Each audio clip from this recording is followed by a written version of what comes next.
Hi, I'm Metta Spencer. I'm in Toronto, but we're going to El Paso, Texas today. First time I've been there. And we're going to meet Arvind Singhal, who's a professor of communications at, I guess, the University of Texas at El Paso. Is that the right way to put it, Arvind? Very good. So, Arvind, hi. How's everything in El Paso? All is good. The skies are blue. The sun is shining. It's a pleasure to be with you, Metta. Well, that's great. And Adam.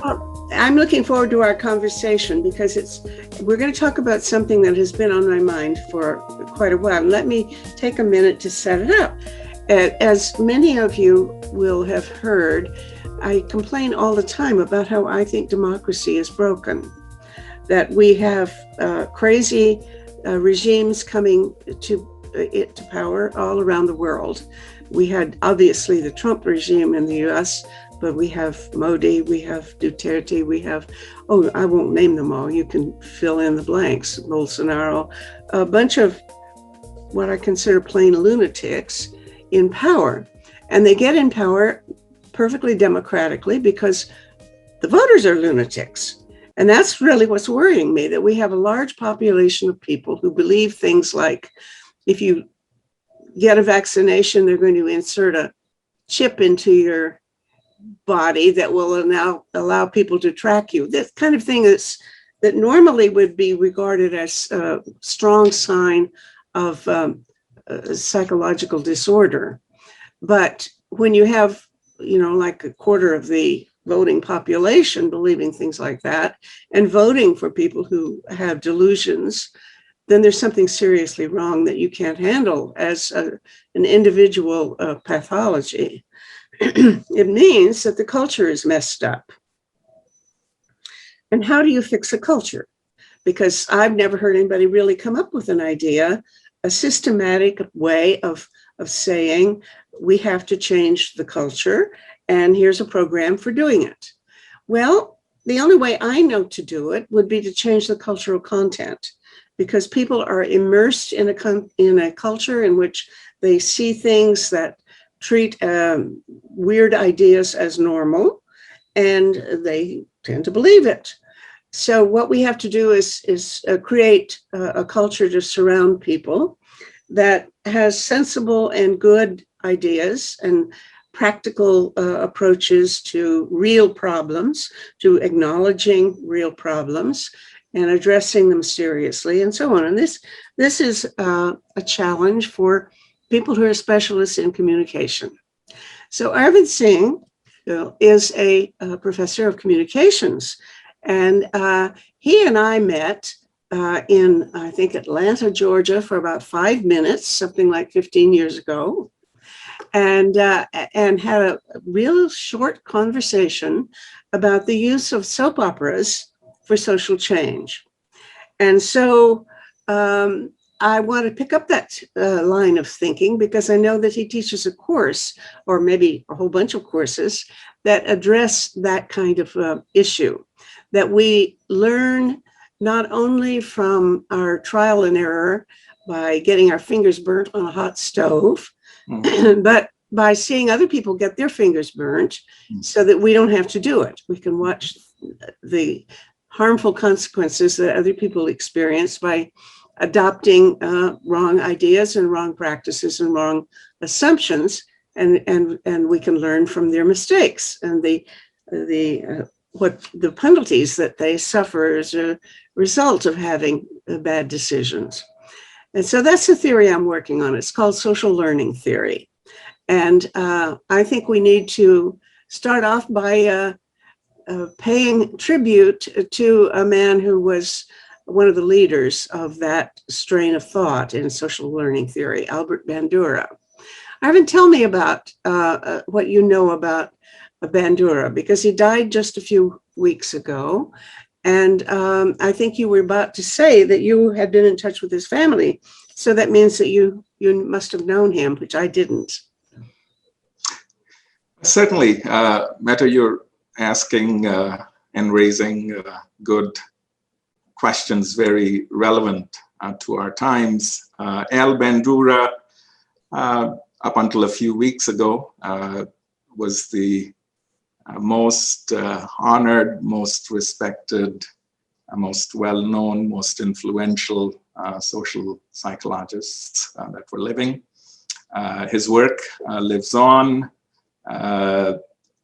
He began early in his life to question a premise that you just alluded to, behaviorism by Skinner, where the assumptions were that you learn through direct experience, reward and punishment.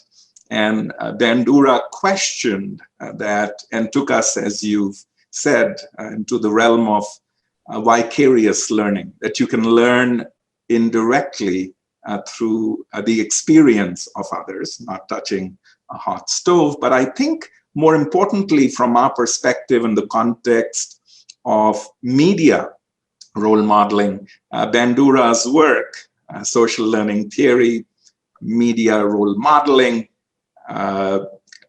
in essence began to point us in a way that you could not just learn from real models indirectly, vicariously, but you could also learn new models of behavior from mass media models, the popular culture, the content. And I think it was that leap, if you may want to call it, because the realm of symbolic modeling on mass media is in your control.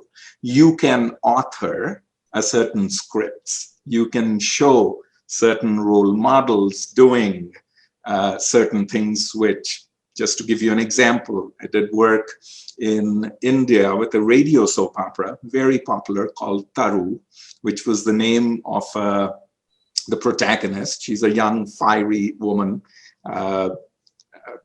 very polite, very proper, but very much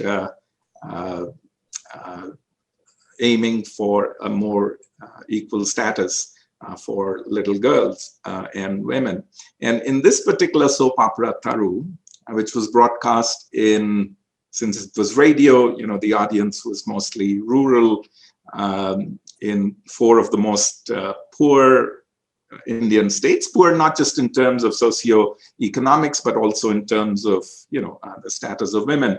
And in one of the episodes, a little girl, there's a dialogue, a snatch of conversation between her and her mother, in which she says, "How come you celebrated my younger brother's birthday, who just turned 1?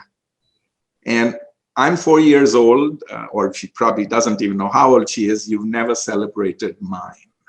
And the mother says, "Well, that's the way it is." And of course, the little girl is not satisfied. And so she runs to her grandmother and says, "Granny, how come, you celebrated his birthday or not mine?" And, Granny says something and it still doesn't convince the little girl. So she goes out running, crying. And then Taru, the protagonist, walks by and says, "Lali, why are you crying?" And she says, "I want my birthday.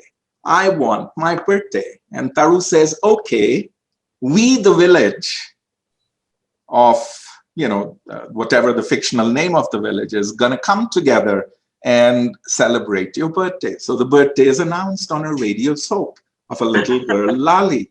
And you can imagine, you build up to that episode. It's Lali's birthday. The entire village community is there. There are lots of little girls who are tugging on their mother's sari and saying, "How come Lali gets to celebrate her birthday and why not me?" And, there are certain dads, and you can overhear them saying, "Well, if Lali can celebrate her birthday, so can we celebrate your birthday." Now, so Metta, did it surprise us as we were doing research that we learned that in certain communities, not all, in certain communities, there was a flurry of birthday celebration for young girls. And now you say, where did they learn this from? Okay, go back to Al Bandura. You can learn new models of behavior through role modeling, whether it's television, whether it's radio, and the story has changed by virtue of the symbolic modeling. And so getting this wrapped up in the introduction that you said, one way, some people say, of understanding a culture is to listen to the stories that people are telling. That you don't celebrate a girl's birthday. That's a story that's told. You celebrate a boy's birthday. So if you want to understand the culture, if you want to understand the norms, you listen to the scripts that are enacted, that are valorized, that are validated. And Bandura would say, you as a sociologist would agree, that if you want to change a culture, you change the stories, you change the scripts, you change the language. Now, that doesn't happen overnight. But, go back to the feminist movement and the new language that has come with it. The term sexual harassment didn't exist at a certain point in time. The notion of depression, for instance, in terms of our sensibilities with respect to mental health, didn't exist. So I think it doesn't happen overnight, but the potentiality lies in the telling of new stories through which you change scripts, through which you take audience members, those who are tuning in and those who are inspired, to go to a place that they have not been. And so, you can call it narrative transportation, you can call it narrative persuasion, but it's in the flow of things that things begin to change. I'm thinking back to the Middle Ages, not that I was there, but I believe they had things called morality plays. Oh, yeah. Where they were very consciously attempting to instruct people on good ways of living, moral living. Yeah. And in the churches, they would put on dramas in which the characters, I've read a few of those, and they look very heavy-handed. They're very didactic because they have characters named greed, or characters named sloth, or characters named lust, or that kind of thing. And they would be, that's who they were. That was their identity, and they would speak up as somebody justifying this kind of behavior. And then, of course, they would come to grief. Something would happen, and only one great virtue would survive at the end as the character trait that one should try to acquire. And I don't know whether they would put these plays on in churches, I believe. And I wonder, I wish there had been a social scientist there trying to take track of whether or not these really had any effect. And because I'm not sure how much even today social scientists are really documenting the impact and the social consequences of exposing people to particular types of drama, let's say on TV shows. Do violent television shows actually have any influence on the amount of violence in a society? That kind of question, I think, is so important, but I don't know whether anybody has even tried to prove it one way or another.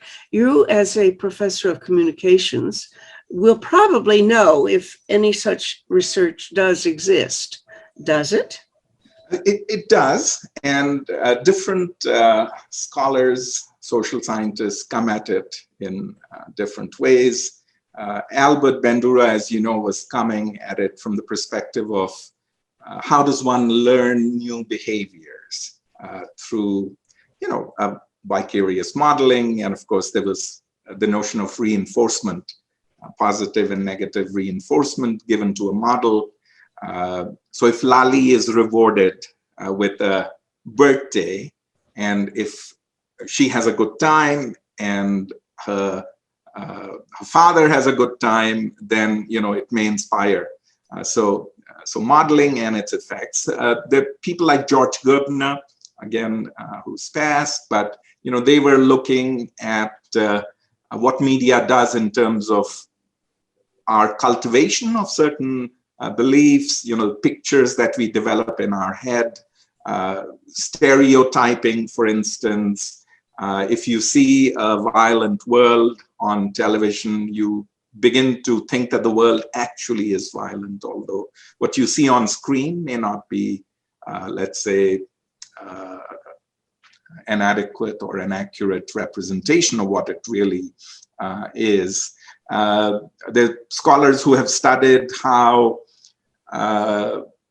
violence portrayals may create inhibitory or disinhibitory effects. Are you more likely to engage in violence, or are you less likely to, or the shade? So indeed, there has been a tremendous amount of work in this realm, continues to be, and more so, back to point, there's a tremendous amount of interest in this whole notion of narrative flow or narrative transportation or narrative engagement and persuasion. What are the mechanisms through which one is more likely to be transported to a place that they have not been. Our research also clearly shows, Metta, that being too didactic, as one would expect, nobody likes to be preached at. I don't know about morality plays in church settings, but that is usually a turn-off. And I think that's where the beauty of these programs lies in they not being didactic. You don't tell people this is what you need to do and sort of hammer it. So you're not in the business of telling, you're more in the business of showing what is possible when you celebrate a young girl's birthday. Mm-hmm, mm-hmm. Or what will happen if you did something which another good example, since we are talking stories, there was a time when I worked with a wonderful organization in South Africa called Soul City. They were addressing the issue of domestic violence, right? And domestic violence is as insidious as it can get because it happens in a sphere, in a container, the home, which you traditionally look upon as being a source of safety, security. So, when that is breached, when that is violated, it is, it not only does it have, marks, black and blue on your body or broken bones, it has tremendous implications for emotions and, your psychological makeup, and not just yours, but of the family, of your children, intergenerational. So in this particular program, you show the violence occurring as it ordinarily would, meaning, the man in charge and the captain of the ship, in the privacy of my home, I can do whatever I wish. The woman in the privacy of her home being violated, can't ask for help, wants her help. Neighbors, they know what's going on, but they don't speak up or they don't intervene because it's a private matter between husband and wife. And this happens for the first few episodes. But then the pen begins to move, the symbolic modeling, the reauthoring of the script. The script writer shows that when the cycle of violence is escalated, when the man is about to beat his wife in a very dramatic episode, the neighbors for the first time come out of their homes, Metta, with pots and pans, because every home has one, and they stand outside the abuser's home and they begin to bang their pots and pans. Now, think about this for a moment. This behavior of neighbors coming out and banging their pots and pans was a new behavior in the realm of how you deal with domestic violence. I bet nobody had never done it before. Ever. Nobody had never done it before. And the beautiful thing about this, think about it, The banging pots and pans, what are they telling the man? They're saying, we know what you're doing, stop. You are no longer in private space. What are they telling the woman? We are here, we see, we are there with you. It's the same pots that are banging that are sending one message to the violent abuser and another one to the woman, the victim. And what is it telling neighbors all over South Africa? Because it was a very popular program. It's saying you don't have to be a silent colluder. It is possible for you to come out of your homes. This is sort of like it's possible for you to celebrate your girl's birthday. Mm-hmm. It is possible for you to come out of your homes with your pots and pans, because every household has them. And it is important that you come out collectively. You know, let's invoke Bandura, because he talks about the notion of efficacy, feeling that you can do something. So you may have individual efficacy to come out of your home, but only when you are with neighbors. So collective efficacy. And if you're trying to change a collective norm, which is what social norms are, you need the collective to model it. Much like the village coming together to celebrate a girl's birthday. That's fascinating, because it makes me think of other situations in which I've heard some discussion about the potential impact of social modeling or of social learning in various contexts. For example, Grossman, what's his first name? Dave, that's it, Dave Grossman, is a retired colonel in the US Army who I gather was in charge of training various soldiers to kill. Either he was, or he certainly had firsthand experience about it. I don't think he talks about his own role ever, but he certainly was sensitive to the issue, because he wrote a book originally saying that human beings have a natural aversion to killing other people. And so in many wars, they've avoided shooting each other, even when their own lives might be at risk. For example, in the Revolutionary War in the US, somebody counted up, or one of these battles, they counted up the bullets, the spent bullets on the ground, and then the number of people who were hit. And the number of people who were hit was vastly smaller than the number of bullets that were used. So what that meant was these soldiers were firing over their heads or at the ground or something. But this was true in many, many wars. People don't want to kill. But then the question was, the US Army found out that they were not, that their soldiers were not doing their jobs as well as they wanted. They were supposed to be killing. And so they invented putting up little targets that look like human beings and having them shoot at those. And then they graduated to using really video games that were training them to shoot very quickly. And of course, with a video game, you're supposed to just do it fast. Well, that works, apparently.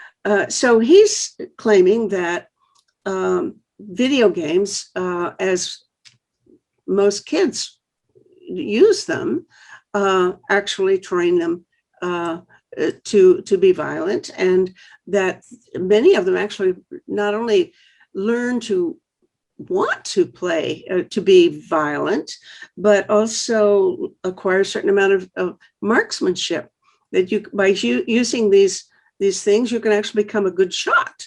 He claims that absolutely every single one of the people whom he has studied, who were mass killers, had played tremendous number of violent video games. Well, one of my friends here in Toronto has written a lot about that too, Rose Dyson, and she claims, that video games are extremely pernicious socially.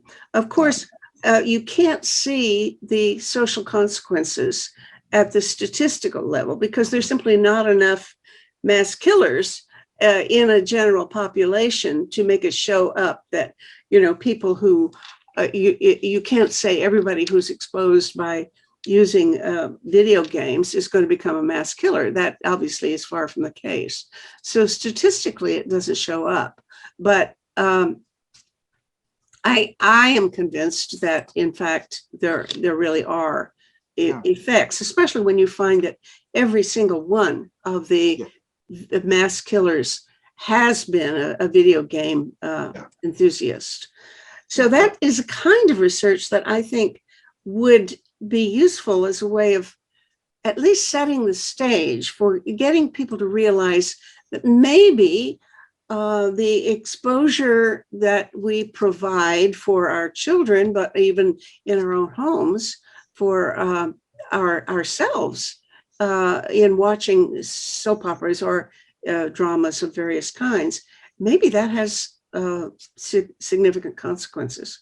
Because now at this conference where you and I met, I remember learning a lot about the fact that people learn certain kinds of information, for example, medical information, in from shows like ER. Sure. That in fact, I think it's been shown that if you ask people questions about various kinds of diseases and the preferred method of treatment for these diseases and so on, that the knowledge that exists in the general population comes primarily from watching dramas like ER. So people are learning things. Are they also learning behavior? And if so, what are the conditions in which they pick up certain kinds of behavior? Now, I would think I would predict, let's say, I would guess that it would have to do with whether or not you identify with the character. Because if you see a character you don't like, I don't think you're going to copy his behavior. But if the hero performs some atrocity or something, this could really have an impact. Is there much indicating that this is the case, or am I just supposing that it's the case? No. I think there's tremendous amount of evidence that the pictures in our head, what we are inhibited by or disinhibited by, is a function of what we consume.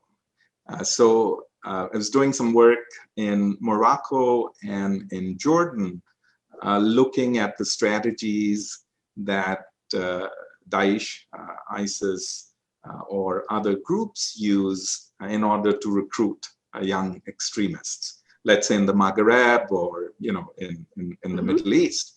And many of their recruitment strategies, and of course they must know it's effective, begin by taking popular video games in which you are killing people, and whether you're developing marksmanship or whether you're being disinhibited by virtue of, I'm going to get a higher score. So they put into place these kinds of mechanisms. And of course, you can imagine who's being targeted, right? I mean, the person whom you're killing is, somebody from Western Europe or from the US. And the idea is that it becomes normalized. That's the script of. So I think there's ample evidence to suggest that by watching a certain something, and if it goes with your predilections, if it goes with, if you're feeling a little disempowered, and if you are feeling that somebody else is responsible for your oppression and subjugation, that there is, the Satan or the evil, institution or country out there, we do know that you are predisposed to taking on that persona by virtue of vicariously enacting it. But I think the potentiality, this is what Bandura would say, you go back to his work with the Bobo doll experiments that he did at Stanford. And what please explain what the Bobo doll was. Yes. So, where did he, in some ways, validate his theory of social learning? So in the early 1960s, he conducted a series of experiments at the Stanford University campus, mostly with preschoolers, because, how do little kids learn new behaviors? And he was very interested in looking at violence. How do they learn violent behaviors? And in the Bobo doll experiment, I'll just describe it very simply. Little children would see a role model come into a play area where there was a doll, a doll that's anchored at its base. You hit it and it bounces back at you, sort of life size. So the little kids watch a model, a person, smack the heck out of a Bobo doll, jump all over it and kick it and punch it and, use whatever tools there are in the room to, and guess what? After the kids have watched this, they let the kids in to a room with a Bobo doll. And guess what happens? The kids model that same behavior. Interestingly, for Albert Bandura, they modeled even more vicious, violent behavior. So for instance, the model may not have used a gun or may not have used a hammer. But if there was a gun or a hammer lying in the play area where the kids were, they would pick that up. And so in essence, what Bandura is saying, these effects remained fairly consistent whether you saw the model in real life, a real person, or you saw a model on film, right? Children were, and that's where the notion of symbolic modeling, right? That you can, through a soap opera, as happened with the work of Miguel Sabido in Mexico, who learned about social learning theory. And he said, well, as opposed to teaching young kids about how to model violence, can I create the conditions to have Mexican adults enroll in adult literacy classes or go to a clinic and ask for contraceptives, right? The learning of new behaviors, the changing of scripts. So I think the evidence has been there for a long time that sustained consumption, and not even sustained, for learning new behaviors, even a one-time exposure, as is the case with Bobo doll models, is enough for you to acquire a certain behavior. Right? Now, I don't remember the Bobo dolls thing so well. It's been 40 years since I read it. Because he lived to be quite an old man, and his research was done. That Bobo doll stuff was done in the 60s or something like that, wasn't it? That's correct, early 60s. Yeah. But I wonder whether it made any difference what kind of person attacked the Bobo doll as a model. Did adults have more influence than children? If a small child did it, are the other kids less likely to emulate it than if they saw an adult do it?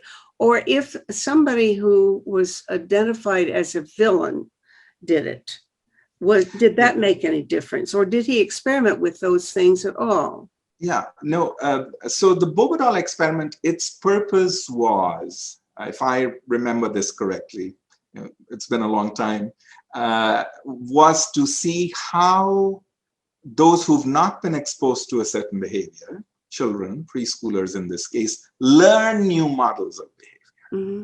Mm-hmm. Yeah, that was its purpose, as opposed to who is more likely to, to be violent. However, that question, you translate that to ISIS, right? The youth that they are recruiting on the web,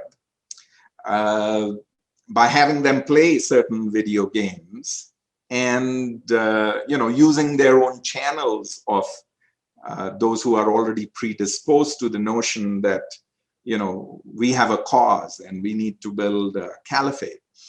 They're clearly, they know that these people are more predisposed to participating in this kind of play. And and hence being recruited slowly by virtue, because you're disinhibiting them. You're cultivating in them the notion that it is okay, and isn't it fun to score 1,000, because I killed so many people, and so on and so forth, or blew them up. But I think, Metta, the real promise for us, Project Save the World, really lies, as Bandura would argue, in how can you create the conditions for more pro-social kinds of behaviors to happen? Can you use gaming, but in a way to perhaps empower a diabetic to understand why it is important for them to be testing? So as opposed to killing people and getting a high score, can you know that you need to be tested at this particular time because you've eaten a certain meal through a gaming environment, and build that sense of agency as opposed to the agency of, well, I can kill. While I'm listening to the story of Grossman, I'm thinking about Lieutenant Colonel Hughes, Lieutenant Colonel in Najaf in Iraq in 2003. He and his Marines found themselves close to the Holy Mosque, where there's certain remnants of the Prophet Muhammad, and very sacred. And as they are in the vicinity of the mosque, hundreds of people pour out into the streets. And you've got these 21, 22-year-olds just taken up position, and their fingers just very nervous on the triggers, and this could be a bloodbath, sort of like my lie in Vietnam. And Colonel Hughes talks about this. He wasn't trained for this. He was trained to disperse a crowd, like you disperse a crowd when you have a chopper, right? The way a chopper's wings rotate, that's how you disperse a crowd. That's the reason why they've taken up positions as they have. But he has a microphone, or a megaphone, and he basically says, soldiers, guns pointing to the ground. Okay, this is a new behavior that he didn't learn in dispersal of crowds. Take a knee. Wow. They take a knee, and he says, with your head down, retreat slowly from behind. And the crowds were coming in. Now, he basically saved, and what happened? This was very surprising for the crowds. They just sort of parted and let them go. So now, this is a story that speaks to me, right? I mean, in some ways, the fact that they're not killing and let's teach them how to kill, well, that's one purpose. But in this day and age, Black Lives Matter, right? De-escalation. It's not just the police. If you have a gun in hand, it doesn't mean that it needs to be fired, right? And I think it is this newness of the training, call it, of de-escalation, which I think has tremendous potentiality. As Bandura would say, like you can learn violent behavior, you can also learn behaviors to de-escalate.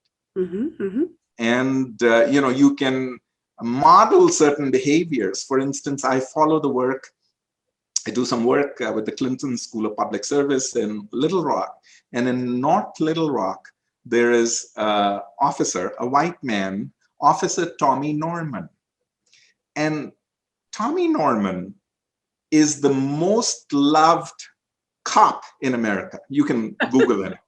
Why is he the most loved cop in North America? Because in his North Little Rock neighborhood, which is mostly African-American, when he is driving his squad car, he opens the car and, lets the kids come in, get belted. I'm going to give you a, a sort of a, And of course, kids are very enamored by cop cars, no, with their lights on.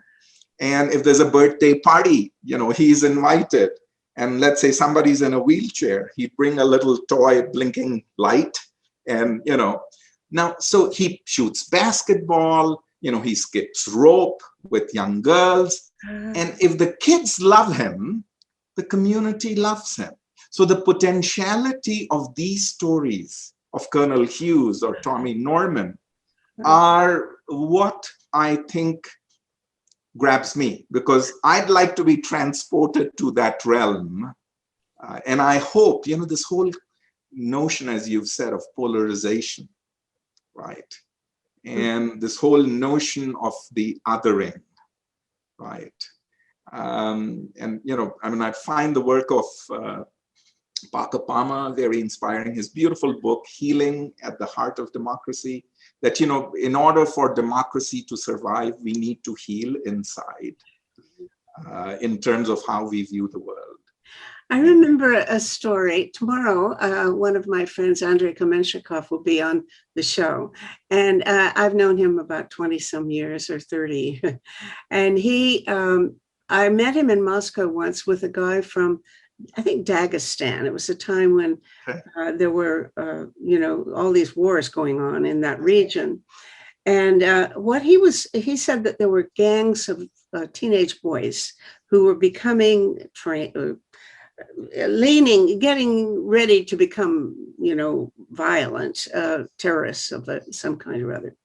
And the problem was, how do you train the police to overcome some of these things?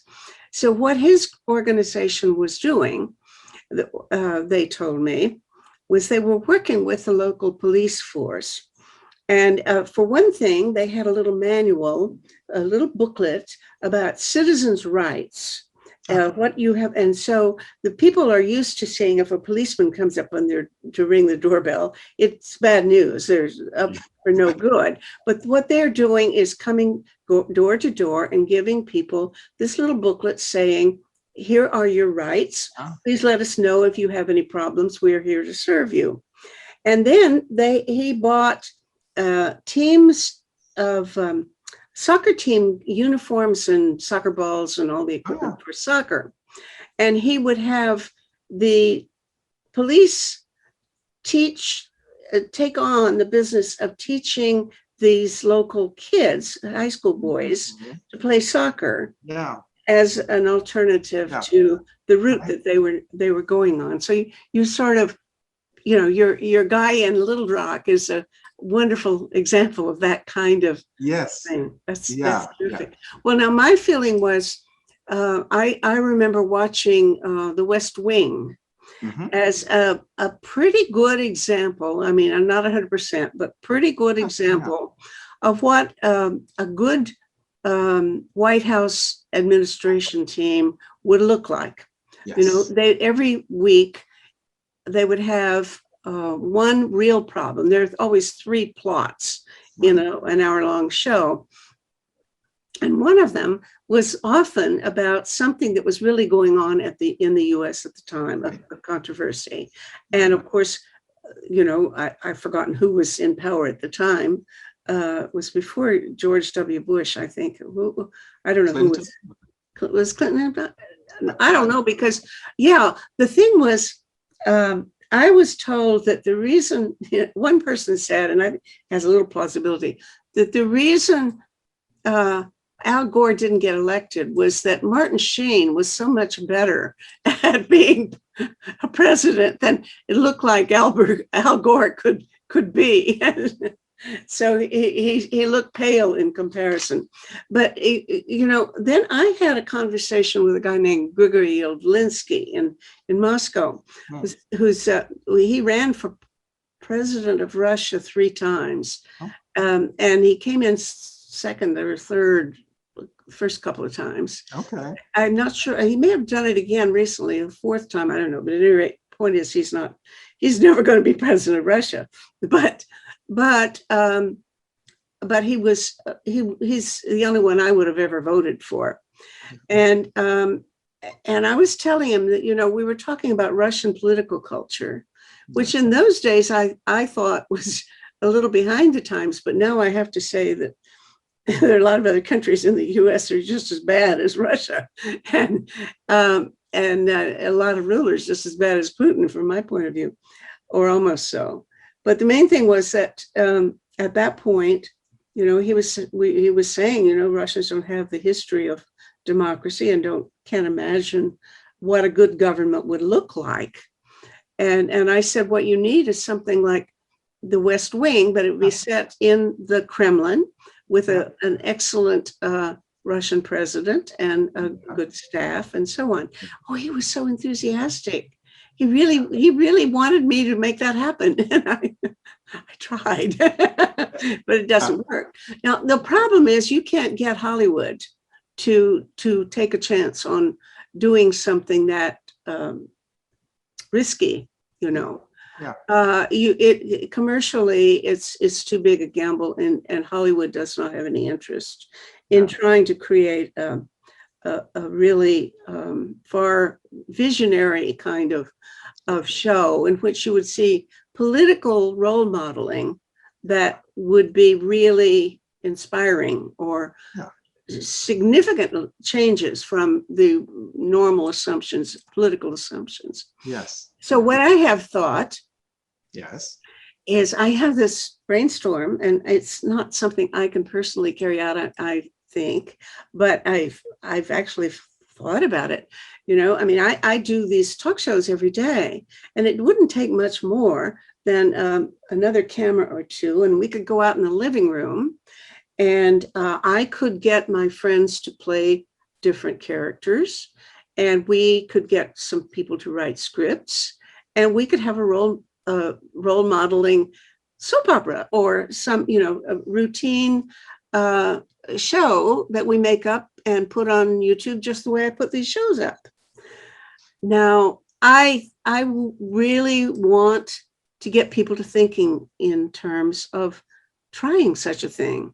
So a month or so ago, I had Bill Ryerson from the Population Media Center and another friend of mine named Richard Stratton, who had produced another TV show called Street Time that I had sat on the set for about 500 hours watching them produce that show, something like 20 years ago. And we talked about the idea of producing a homemade,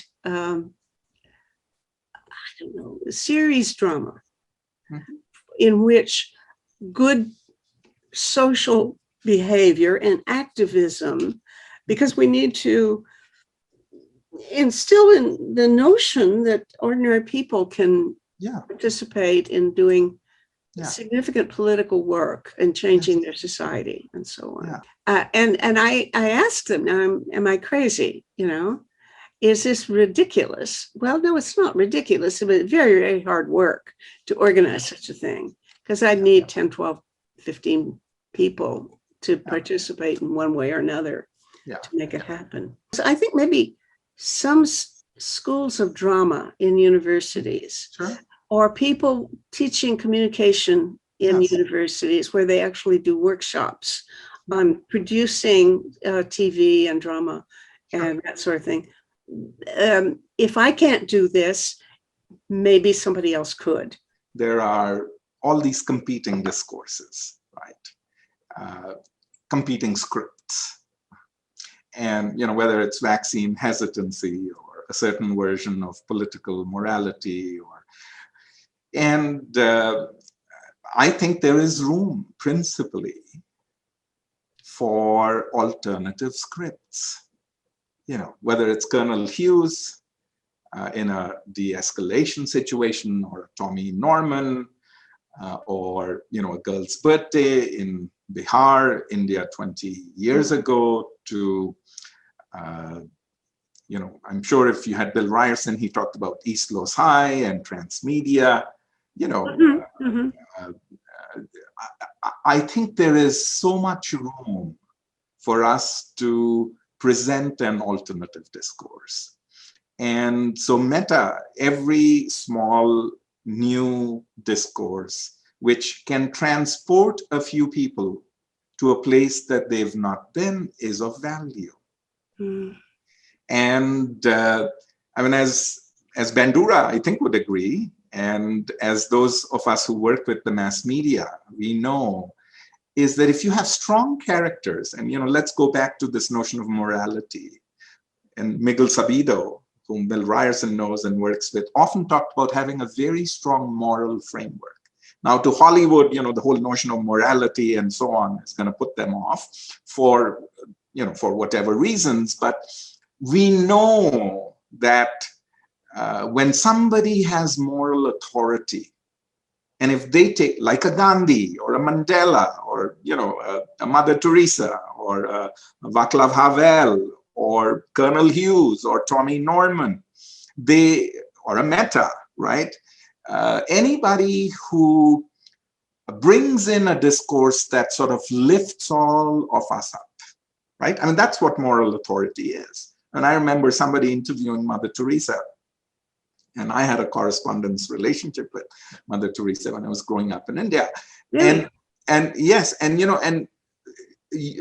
somebody saying that here's this little 4 feet 8 inch woman in a plain white sari, all wrinkled and bent, with a little, white sari and a cross. She could probably walk up to any counter airline anywhere in the world and say, I'd like to be on this flight. And she has that moral authority that she would be on that flight. Now that is, so I don't know who said this, maybe it was Emerson, when he was talking about Plutarch and heroes. For those who have that kind of a capacity, for every virtuous person who has moral authority, there are 999 million patrons of virtue. People who cannot be like them, but who are uplifted by them. And, maybe that's the reason why, 2,000 years after Jesus, his parables have so much meaning and value, or, the Aesop's fables, or more recently, Dickens or Harriet Beecher Stowe. I mean, they were masters of creating an ongoing story. That's what it was, right? And they were all, Dickens wrote in serialized format. Uncle Tom's Cabin, Harriet Beecher Stowe wrote in a serial format. And then, of course, we get their books and we do binge watching or binge reading, right? Much like we do on Netflix. So I think the potentiality is there. It's not a crazy idea. Now, whether it's going to change the world or not, we don't know, but it'll change the world for a few. And if it's done right, whatever that means, if you can bring in the latest sensibilities about transmedia, you can bring in the latest sensibilities about having multiple entry points for people to be pulled in, you'll be surprised. Who knew that little girls' birthdays would be celebrated? Mm-hmm. And if they are celebrating a birthday today, if a little girl can ask her mom, why aren't you celebrating my birthday? By virtue of a little snatch of conversation on a radio soap. And because a birthday is celebrated in a group setting, tomorrow she can ask, why am I not getting a bicycle like my brother? Yeah.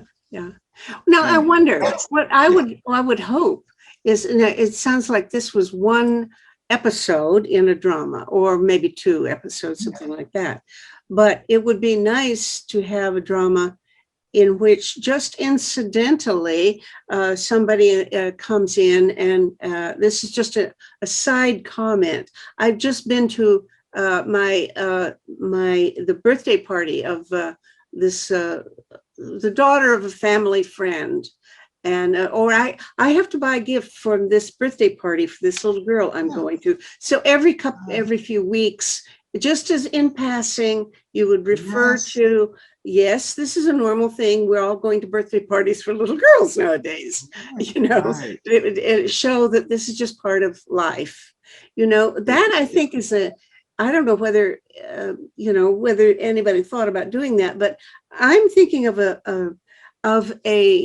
type of story that is not quite like the Sabido method. The Sabido is I think it requires a lot of I haven't watched enough to know, but it sounds like you have to show rewards and punishments for good behavior and bad behavior. And it sounds kind of like, I'm not sure that my friends want to watch that. But what I think my friends might want to watch, or the people that I want to influence, I hope to influence, would be people who in the normal course of behavior talk about doing things like going to birthday parties for little girls, or attending the all candidates meeting for an upcoming election. And what is the question I'm going to ask each candidate? Help me figure out what is the question I want them to answer. And you would say this is just part of the program, but the rest of the show might be about their love life or their adventures or whatever. Less emotionally intense, but more positive emotions. Whether that might work as well as one that really is intending to push a particular change, social change. What do you think? I think one doesn't need to think very big. Small stories can be deeply inspirational. Small stories that transport us to a place where we haven't been, but where we need to go. So, for instance, in my classes, and today I teach my first class this evening at the university, I probably will begin with the story of Abe Lincoln. And the story is simply a Union soldier shaking his hand and saying, "Oh, Mr. President, you're tall. How tall are you?" And Lincoln, in his folksy, charming way, because he's a big fan of Euclid and never went to school, is an autodidact, his response to the question, "Mr. President, you're tall, how tall are you?" is simply, "Son, like you, tall enough that my feet reach the ground." Now, it's a beautiful story, right? I mean, you and I are sitting here and talking about this. It's beautiful at so many levels. Here's a commander-in-chief, the president, talking to an ordinary soldier who realizes this man is tall. That's pretty apparent. And as opposed to saying, "I'm taller than you, I'm 6'4.5", he takes us to a place where we've not been by saying, "Son, like you," and think of the humility, "I'm tall enough that my feet reach the ground." And it's a wonderful way to talk about Euclid and geometry and reference points, and how we get so carried away with our notions of status and expertise and measurement, and to sort of, say, you can, I'm not saying you have to be Abe Lincoln, but you can embody that sensibility. So I would love for Metta and Adam and whoever you bring on to just tell these stories. And, they will lift us up because, or Gandhi, he always traveled third class. "Mr. Gandhi, why do you travel third class?" Right? I mean, you're the father of the Indian nation. You should go first class. Like we have Marine One and Air Force One. And Gandhi's response always was, "I travel third class because, as you know, there is no fourth class." Isn't that wonderful? I hadn't heard that story. Oh my God. And you say, "Oh, look, this is what made him great." Yes. Right? It's a different way of thinking. And so yes, you can have characters, you can have melodrama. Just create the conditions for some beautiful stories to be told.